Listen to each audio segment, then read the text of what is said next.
Hello, hello, everybody. Welcome back to episode 5 of season 4 of the Empowered to Advocate podcast. Thank you so much for being here. If you are a new listener, if you are somebody who's been listening since season 1, we're so grateful that you are here. We're so happy that you are here. We love hearing from you with your questions and when something that you have learned or has been useful and youthful. and youthful. Does that mean timely advice? So we're so glad that you're here. And today, for our halfway point through this season, we thought that it might be a nice thing to just give a little reintroduction of ourselves. Let us reintroduce ourselves to y'all. So you know, especially if you are somebody who's new to listening to us, you know who you're listening to. So Yeah, and we get a lot of folks who I think find the podcast through like our other social media platforms, through our Instagram and our Facebook and so on and so forth. And we have a bunch of new followers over there who might be finding us from those platforms. So if that's you, hello, welcome as well. And like Michelle said, we kind of just want to give you a quick intro, who we are, who you're listening to, how we got here, and sort of what our vision is for the space. So with that. All right. Well, I am Michelle and I have a master's in special education, and I have been working in the field of special education as an educator at an out of district program, school for students with autism, ABA based program that was back in the early 2000s. And since then have worked in a, let's say, medium size district with a lot of diversity. And we try to keep many students in district as much as possible. So we have, inclusion programming in our district. We have substantially separate programming. And then we have like that blend of supports through partial inclusion, which is a nice hybrid for a lot of students. So I've been doing this for 22 years. Yikes. Yeah, long time. And I've been doing the role of like educational team leader, team chairperson, evaluation team leader, depending on what district you're in, for, I think this is my 10th year doing it. So I have written many IEPs. I have worked with many students. I have worked with many families. And something that I'm really, really passionate about is supporting, obviously also through the advocacy work, but I still continue to teach in a public school district. And I'm very passionate about supporting parents, caregivers, students with understanding the IEP process, the special ed process, what that means, and, helping them be making sure they can make informed decisions. Also pretty passionate about supporting educators with understanding the purpose of an IEP, the purpose of a 504 plan. And it's not just, it's so you can have extra help, that it is actually for disability equity, disability justice, right? Like, so that students with disabilities are getting the supports that they need to be able to be successful in school and then be successful outside of school. So yeah, that's A lot kind of of times, who I am in an educator nutshell. a lot of times people ask like how we know each other. And so yeah. like how we got to be this double duo. So Michelle and I actually worked at the same school district in the same public school district. I was there for about 15 years. So we overlapped for that amount of time doing similar roles. And we just came to find over the years, Michelle actually started as my mentor. She had been doing the role for a few years already when I started. And we came to find that we had a lot of the same sort of just philosophies of education, philosophies of special education, especially when it comes to helping parents, families, community members, teachers, educators make informed decisions, help them navigate this process, which can often be really confusing. And the more we talked about it, we really talked about how we just didn't have enough time during the day to do all of the teaching and learning work, do all the advocacy work that we wanted to do. And so for Michelle, that means that obviously she gets to do this both in her school-based role and in her out-of-school role.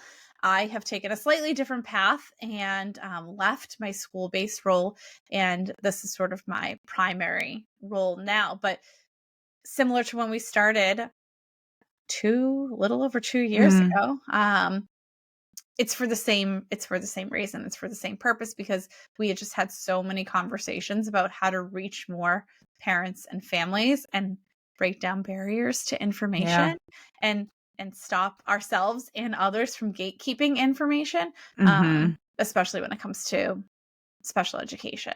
And so, like I mentioned, I was in the same district as Michelle for about 15 years. I started as a regular education teacher in social studies and then became a special education teacher.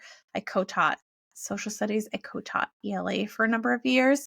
And then I was also an evaluation team leader or team chairperson, like Michelle was, for a while. I left a couple of years ago to complete my doctorate in education in the area of student voice, which is one of my passions in this new role, which is ensuring that students of all ages, go back and listen to our episodes about student voice, but students of all ages have a say in their education, have a say in their special education process, have a say in what goals are set for them, what their vision is for the future, so on and so forth. So that's kind of my path to how I got here, but also how we connected and both got here together. Some of the things that we love to do in this role, we love, like I said before, breaking down. It's so fun to break down barriers to information. It feels like you're sharing secrets, right? A lot of times this process is kept secret from parents and caregivers, or it's just gate kept. Some of it's intentional, some of it's not intentional, but one of our favorite things to do is just share information. We get information and we try to get it to you as quickly as possible. And that's anything from the policy law side to things that are changing. For instance, we're in Massachusetts, and we are looking at a new IEP format for next school year, and things like that we get information about. We distill it, we learn a little bit, and then we try to share it in the best possible way we can with parents and caregivers. That's, I think, one of our favorite things to do, is just get you information in your hands in a number of different ways, whether it's through the podcast, social media, so on and so forth. And I think one of the things that really sets us apart from other advocates, other educational advocates, is that we have the educational background. I mean, between the two of us, we've written thousands and thousands of IEPs. We have worked with thousands of kids, thousands, hundreds of kids. I don't know. Yeah. And gone to so much professional development and things like that. And our goal is really to make that bridge of collaboration between school and caregivers, where, whether it's intentional or not, oftentimes when an advocate starts coming to a special education meeting, school teams can immediately feel prickled by that and can feel, it can make a meeting feel adversarial. I do think that there are some advocates who that's kind of what their shtick is to make school teams feel a certain way. So they get backed into a corner, and that's kind of, that's how they feel like they get things done for families. Our approach is go in with the mindset of collaboration and conversation, because quite frankly, many students are going to continue to be in that school and or school district for a long period of time. So making it a collab. And that doesn't mean that we're always going to agree with everything, or we're going to just say like, well, the school district said, because that's like absolutely not it. But we go in with it with a lens of, how is this going to be recepted by the people on the receiving end of this partial rejection or this rejection? How are we going to open up this conversation to help that school team do better, not just for this particular student, but for future students? And I think Right. that goes back to our goal anyways, of just like Yeah. breaking down information. Like, I think one of the things that sets us apart is we really believe that if everybody at the table, not just us, not just parents and caregivers, but the teachers, but the administrators, the specialists, so on and so, if everyone has access to the same information, that just makes the team stronger, right? Yeah. And the more people you have at the table with differing backgrounds, with differing experiences, I think the better, in theory, to get to the goal of getting the child exactly Yeah. what they need. I mean, that's when you can be creative. That's when you can think outside the box. That's when you can have people, like I said, coming from all different areas of this child's life to come up with really good ideas of how to help them progress and how to Yeah. help them become better learners and students and so on and so forth. Yeah. Keeping the whole process really student centered. And it's such an emotional process for, I mean, not only for caregivers, but the IEP process can also be an emotional process for school teams. Yes. And coming at that from that like empathetic lens, but not being a pushover, right? But like kind of leading with empathy and leading with that lens of, this is what could be happening at the school in this district. And then how are we going to then support our families and our students within the school district in a way that feels doable and manageable on those teams. And I feel pretty strongly that when you have somebody that comes in and yells at educators and demeans educators, that doesn't make them want to meet with you, or Right. necessarily like the guard is immediately put up and they're not even necessarily listening anymore. So I find that approach, more often than not, doesn't necessarily make everybody feel good at the table. It doesn't. And that's something that if you came here through social media, that's something you've probably noticed that we actually talk a lot about on our page, sort of what sets us apart, because not everyone is a good fit, right? So not every parent, not every family, not every caregiver is a good fit for us, and vice versa, right? Right. So just today, we literally recommended that some folks reach out to different advocates or attorneys, so on and so forth. And that's because we weren't a good fit for them. They needed something different than we could provide. They needed a different avenue to go down, so on and so forth. So I think that's one thing that's really important.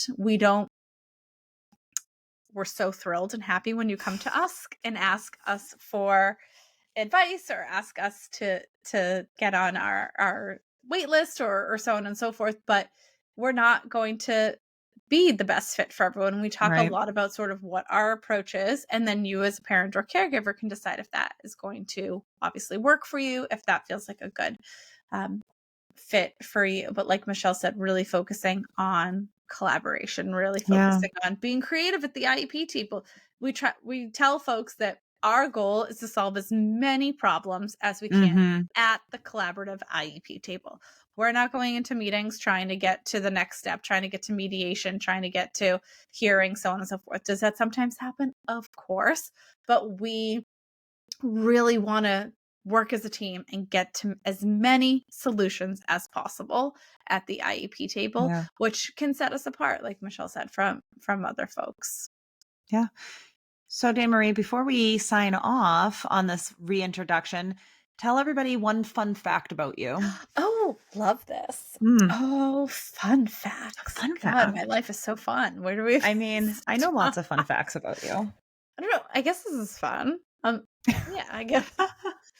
I was thinking of like, okay, what do I do other than this? Like, what do I do outside like of work? What do I do other than this? One fun fact is I am often shadowed by my 6.5, almost 7-year-old Oh, husky, Rue. yeah. She's my favorite person dog. So if you something that is fun, if you watch us, not just listen, if you watch us over on YouTube, you will often get to see a cameo appearance Yeah. by Miss Rue. In the background, my office doubles as her playroom. So there's a lot that goes on here. She's So so cute. she's something. So a fun thing that you as a listener watcher might get to see is Rue's cameos throughout our podcasts. Michelle, what's your She's so fun cute. fact? I could think of a million for you. Oh, geez. Fun fact for me is, in addition to this work, I'm also a certified personal trainer Yeah, I was definitely gonna say and that.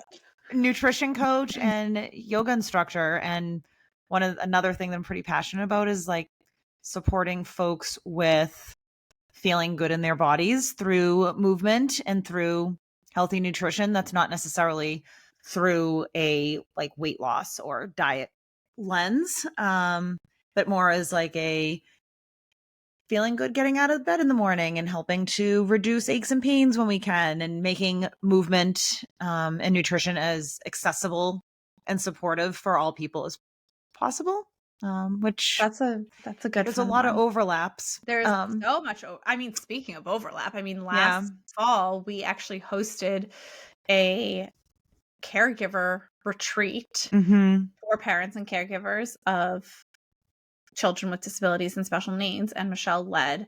It was a night of just beautiful, wonderful things, but Michelle led a yoga practice during that event. So there's Yeah. so much crossover. There's so Yeah. much It was overlap. awesome. We It was should do that awesome. again. We should do that again. All right.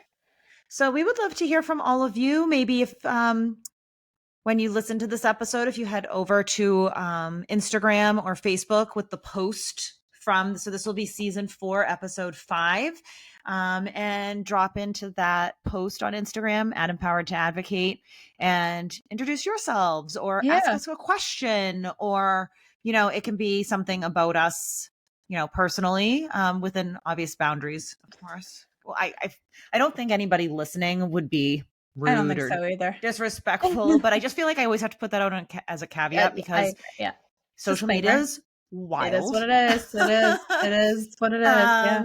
But ask us if there's something you're interested in about us, about Rue or about fitness or like things like that. Or if you have questions about the IEP process or ideas for topics for upcoming podcasts or blogs or workshops or things like that, please, come and find us over on this post on Instagram, or send us a DM. Yeah. We'd love to hear from you and connect. And we do. We've met a lot of new folks, especially this year through social media, and we'd love to hear from you. So please do that. All right. Speaking of Rue, it's time for her to come on. Oh, she's looking at me. It's time for her to come on and play. It's time for us to sign off. It was great chatting with you all, Michelle, as always. Thanks so much for listening, and we will see you here next time. Bye, everybody. Bye.